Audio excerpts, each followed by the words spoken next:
My dear friends, Connections, the newsletter of ideas and resources for homilists, offer us this story. A group of high school students were assigned to do a service project at a community outreach center. The center was located in a neighborhood several miles away from their school. When they arrived for their orientation, they encountered a homeless man asleep on the sidewalk in front of the center, located in an old rundown building. The students snickered and made cruel jokes about the man, making fun of the building and the neighborhood. When they went inside the center, there was a note on the front desk: "Back in 10 minutes, have a seat." The students took seats in the waiting area.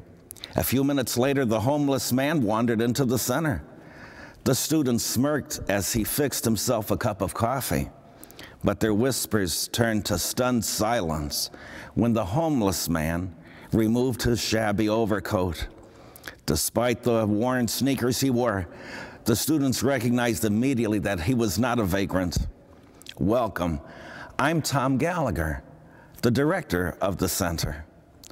The students realized that Mr. Gallagher had heard every one of their vicious jokes. They just sank in their chairs, never more embarrassed in their lives. "Let this be your first lesson in community service," Mr. Gallagher said quietly.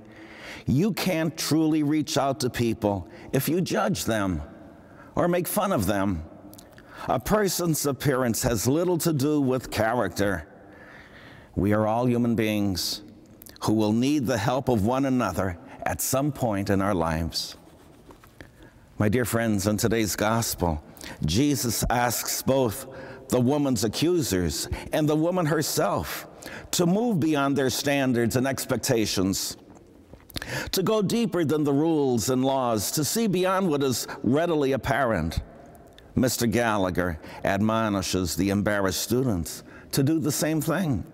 Christ challenges all of us, Pharisee and commoner, teacher and student, parent and child, to reach out beyond our disappointment and disapproval of one another's failures and lift up one another when we stumble, to look within our own lives and hearts, to confront the sins and evil that are a part of every life, and find there the compassion and love of God that leads to true and lasting joy, healing, and life.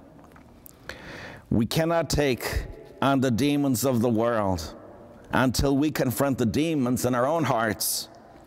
We cannot pass sentence on others until we judge our own lives.